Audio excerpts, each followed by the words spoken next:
למעלות, סעינה להרים, מאין יבוא עזרי, עזרי מעימד. Bichout Morav Rabotai, je voudrais vous souhaiter une bonne journée. Le café à la main. C'est le matin, que le bon Dieu vous protège. J'espère que jusqu'à que vous allez écouter ce cours, on va être un peu déconfiné. Bon, mais pour le moment, on est encore chez nous. Il y a beaucoup de gens qui sortent encore. Mais moi, je vous déconseille. Ceux qui n'ont pas raison de sortir, c'est mieux qu'ils sortent pas. Surtout les gens âgés. Jusqu'à l'âge, il n'y a pas d'âge. S'il n'y a rien à faire dehors, restez à la maison. C'est pas fini encore, hein. Voilà, on fait des prières et on va faire encore des prières cette semaine. Et ce soir, si Dieu veut, mercredi soir, on va faire des prières spéciales encore à partir de 8h30 du soir, heure française, 9h30, heure israélienne. Mais il faut faire attention. Voilà, je vous le dis. C'est pas encore fini. Je pense que Hachem, ce qu'il veut de nous, il veut de nous qu'on prend des choses sur soi. Il veut de nous qu'on s'engage. Il veut de nous qu'on fait une teshuva. Alors vous allez me dire, ça y est, ça fait 2 mois, c'est qu'on est à la maison, on est enfermé. Mais réfléchissez bien.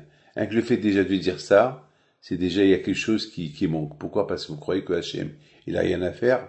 Vous croyez que Hachem, il rigole, il s'amuse de nous voir passer Pessah seul. Vous croyez que Hachem, vous croyez que Hachem, il a rien à faire rien que de créer son monde, qui souffre, ça l'arrange pas du tout. Hachem, il veut qu'on se réunisse à la synagogue. Hachem, il veut qu'on fasse la tzedaka. Hachem, il veut que les femmes, ils vont au mikvé. Et aujourd'hui, il y a beaucoup de femmes qui ont été contaminées par le mikvé. Donc, je m'excuse de vous dire, il faut vraiment un mikvé propre pour les femmes. Un mikvé qui a eu là-bas avec une seule femme. Enfin, je sais pas, ça va.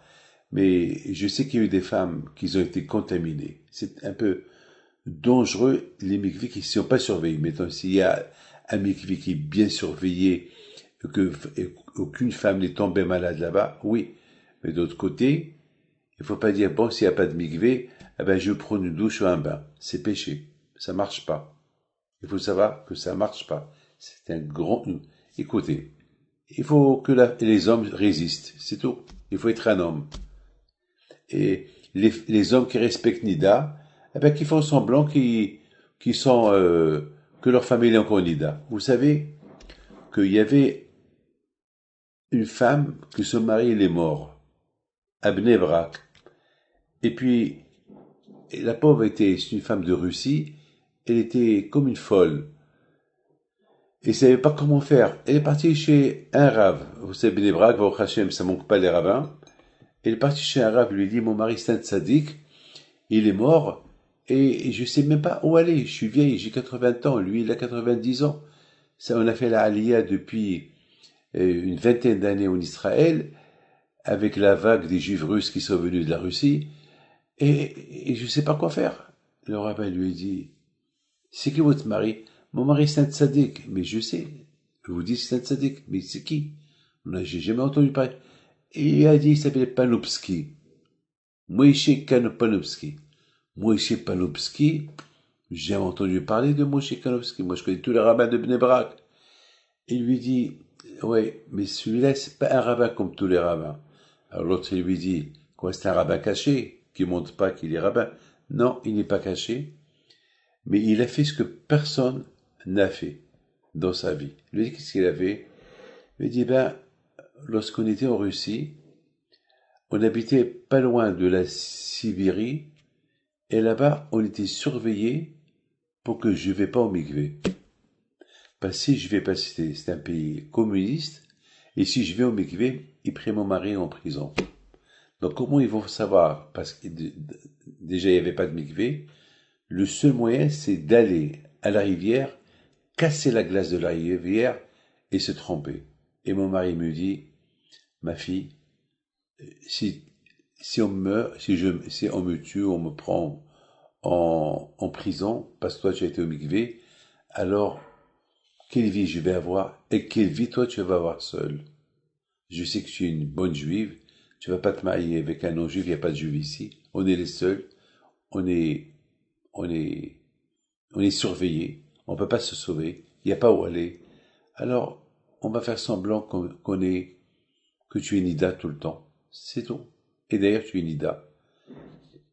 La femme dit au rabbin, 40 ans, mon mari, il ne m'a pas touché. 40 ans, il ne m'a pas touché. Dès que le Rav, il entend que cette femme-là, 40 ans, son mari, il ne l'a pas touché, tout de suite, il a mis son chapeau, il a pris son adresse, il envoie la Hebra Kadisha, il annonce il affiche des affiches dans toute la ville de Bnei Brak, un grand tzaddik est décédé et vous êtes invité à venir à sa levaya. Le fait que personne n'a entendu parler de ce tzaddik-là, donc c'est écrit dans l'affiche en présence de tous les grands rabbins de Bnei Brak. Il y avait des milliers et des milliers à son enterrement. Bon, aujourd'hui, mes amis, nos femmes, ils vont pas rester Nida 40 ans, on va pas rester confinés 40 ans, Hasbi Shalom, mais au moins, il faut faire attention. Il faut faire attention. Alors vous les hommes, soyez forts. Ne stressez pas vos femmes, mikvé. Vous savez, il faut pas que Hasbi Shalom, il lui arrive quelque chose. Donc, il faut être certain que si un mikvé, vraiment qu'il est propre et qu'il n'y a pas de risque de maladie à l'intérieur, alors, d'accord, sinon, patience. Mes amis, ça c'est quelque chose de très important à vous dire. Alors, Be'ezat Hashem, que le bon Dieu fasse, qu'Akadosh Baruch Hu, il enlève cette xéra. Comme je vous ai dit, il faut prendre quelque chose sur soi. Mais une fois que le confinement se passe, une fois que Be'ezat Hashem, il y aura plus de ce virus, plus de ce corona qu'on n'a pas encore trouvé sans vaccin, on n'a pas encore trouvé, alors faites attention. Ne pas sortir sans raison. Vous sortez, vous mettez des masques, mettez des gants. Il faut... Azma, qu'est-ce qu'il y a? Il y a rien de grave de suivre des bons conseils, c'est pour votre avenir, c'est pour votre santé, et c'est pour la famille, pour préserver la famille. Bien sûr, on a besoin de la parnassa, bien sûr qu'il faut sortir travailler, bien sûr, il y a toujours des bien sûr, mais il y a aussi, faites attention à votre santé. Vous savez, ça fait presque 2 mois, j'ai pas fait la prière avec Minyan. Ça fait 2 mois, j'ai pas mis le nez dehors. Presque 2 mois. Alors, vous croyez que ça me manque pas la synagogue, ça me manque pas tout ça? Non. Non. Ma vie, elle est avant tout. Il y a un minyan. Qui me dit que ces 10 personnes-là, ils sont pas confinés? Il n'y a pas un, pardon, il y a pas un qui est contaminé. Qui me dit? Qui me dit?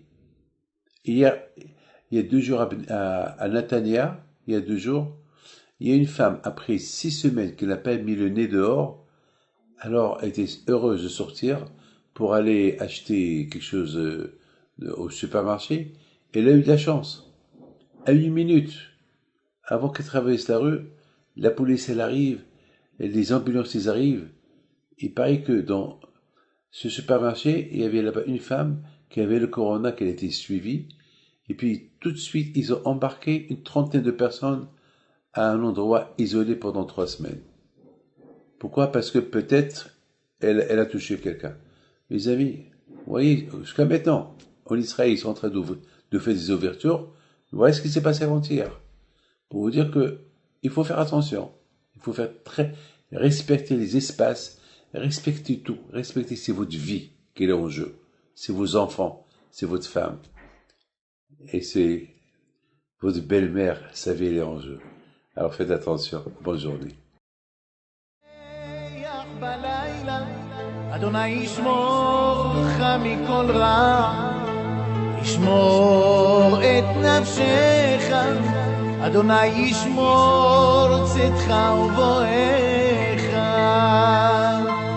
מעתה